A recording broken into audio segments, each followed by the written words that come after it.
आइए समझते हैं एक्सरसाइज 10.2 के नेक्स्ट क्वेश्चन नंबर 9 को। इसे ध्यान से देखिए, ध्यान से सुनिए और ध्यान से समझिए।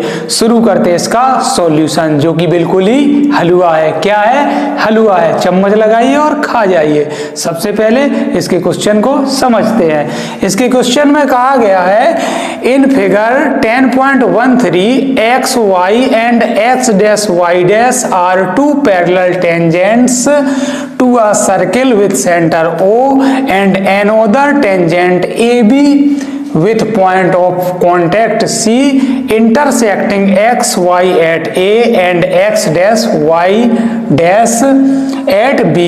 Prove that angle AOB is equal to 90 degree. तो इस क्वेश्चन में कहा गया है कोई सर्किल है जिसका सेंटर O है, जिसकी tangent tangent x dash y dash दोनों एक दूसरे के पैरेलल है, और यहाँ पर एक तीसरी टेंजेंट AB है जो कि एक्स वाई टेंजेंट को पॉइंट A पर इंटरसेक्ट करती है और X dash Y dash tangent को पॉइंट B पर इंटरसेक्ट करती है।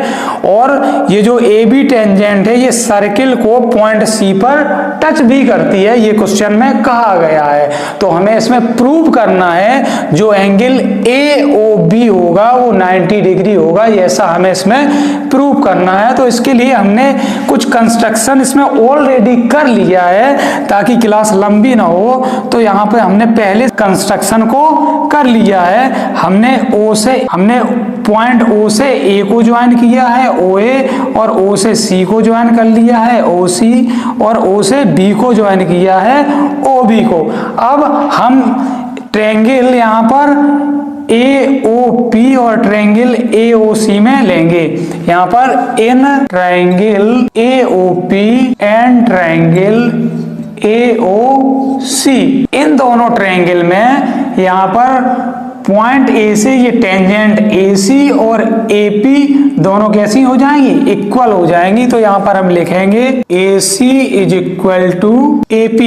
इसका रीजन हो जाएगा टेंजेंट्स आर सेम पॉइंट। तो ये पॉइंट A से टेंजेंट AP और टेंजेंट AC इन दोनों ट्रायंगल की साइडें हैं, तो ये दोनों साइड AC और इक्वल AP हो जाएगा यहाँ से। और दूसरा यहाँ पर जो इसकी रेडियस OP होगी वो OC के इक्वल हो जाएगी। तो यहाँ पर हम लिखेंगे OP is equal to OC और इसका रीजन लिख देंगे रेडियाई ऑफ सेम सर्किल, इसका रीजन हो जाएगा। तीसरा इसमें OA दोनों में कॉमन साइड है, तो हम लिख देंगे OA is equal to OA जो कि कॉमन हो जाएगा। इसका रीजन हम लिख देंगे दोनों में कॉमन साइड है। किसी ट्रायंगल में अगर तीन चीजें इक्वल हो जाती है वो तो वो दोनों ट्रायंगल कैसे हो जाते हैं? कॉन्ग्रुएंट हो जाके। Therefore triangle AOP congruent triangle हो जाएगा AOC के किस रूल से? एस रूल से, साइड रूल से। ये दोनों ट्रायंगल कैसे हो गए? कॉन्ग्रुएंट हो गए। अगर ये दोनों ट्रायंगल AOP और ट्रायंगल AOC अगर ये दोनों कॉन्ग्रुएंट हो गए तो बाई CPCT इनके जो करस्पॉन्डिंग एंगल हैं कौन कौन से? एंगल AOP ये वाला एंगल और एंगल AOC ये वाला एंगल, ये दोनों एंगल CPCT से कैसे हो जाएंगे? इक्वल हो जाएंगे। वही हम लिख रहे हैं। तो यहाँ पर हो जाएगा angle AOP is equal to हो जाएगा एंगल AOC के, इसका रीजन हो जाएगा CPCT से। अब हम लेंगे इन ट्रायंगल BOC और ट्रायंगल BOQ में। तो हम लिखते हैं in triangle BOC and triangle BOQ, इन दोनों ट्रायंगल में भी जो ये पॉइंट B है यहाँ से टेंजेंट BC और BQ दोनों क्या हो जाएंगी? इक्वल हो जाएंगी। तो यहाँ पर हम लिखेंगे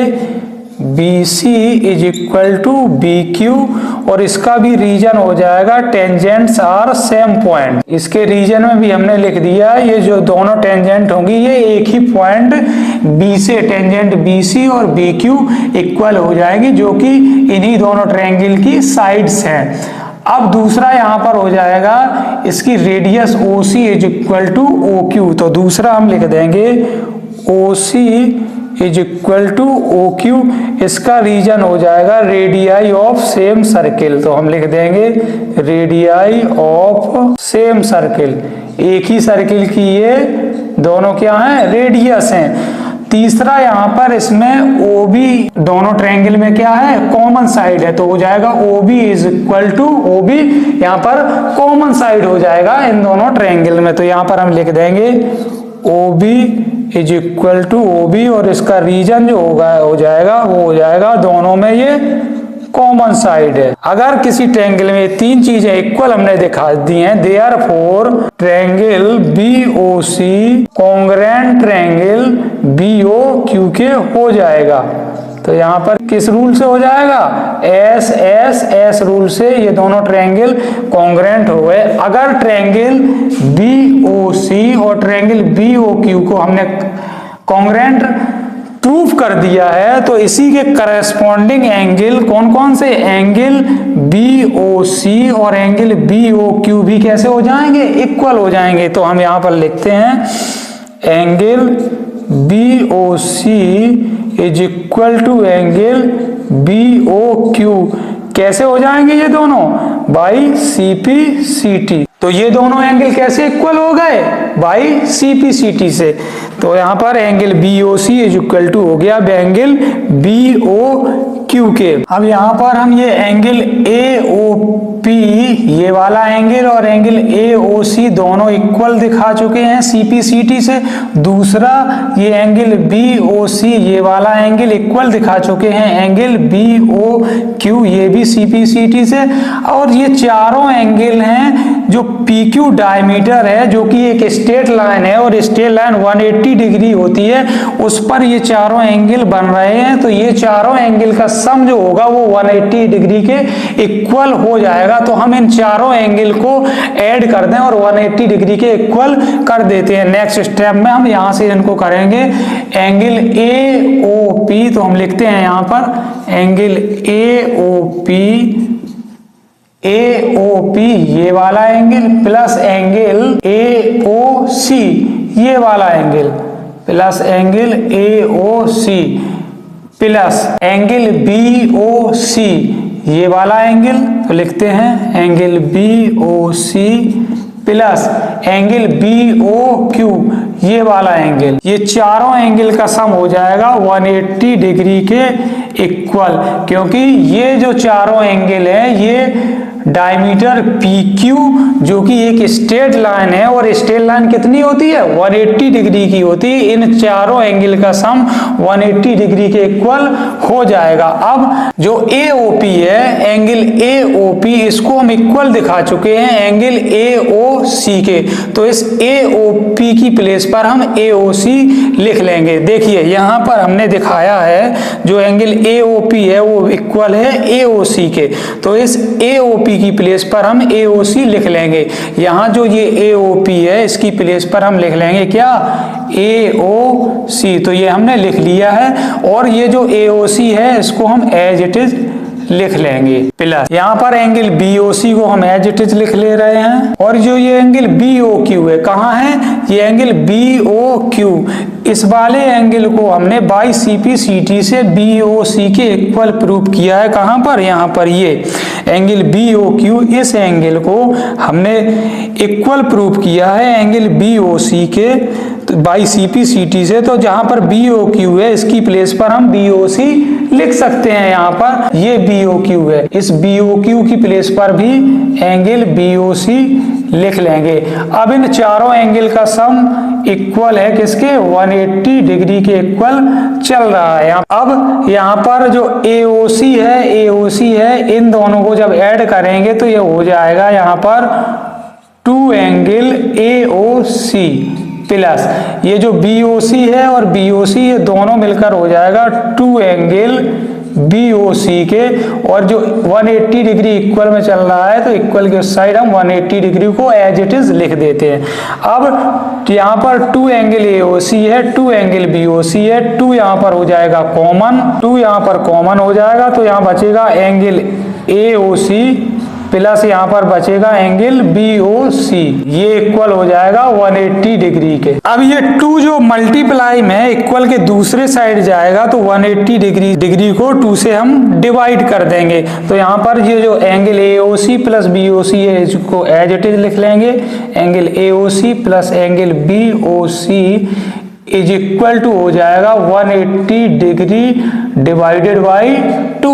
कैसे? ये 2 इक्वल के दूसरे साइड जाएगा तो डिवाइड में हो जाएगा। अब यहाँ पर angle AOC plus angle BOC को हम एज इट इज लिखेंगे, इक्वल में हो जाएगा यहाँ पर 90 डिग्री। अब देखिए angle AOC plus angle BOC को हम क्या लिख सकते हैं, देखिए फिगर में देखिए एंगल AOC ये वाला इतना एंगल और एंगल BOC ये वाला एंगल, ये दोनों एंगल AOC और एंगल BOC मिलकर बनाए एंगल AOB। तो इन दोनों एंगल को अगर हम ऐड करें तो ये एंगल हो जाएगा कौन सा, BOA या एंगल AOB।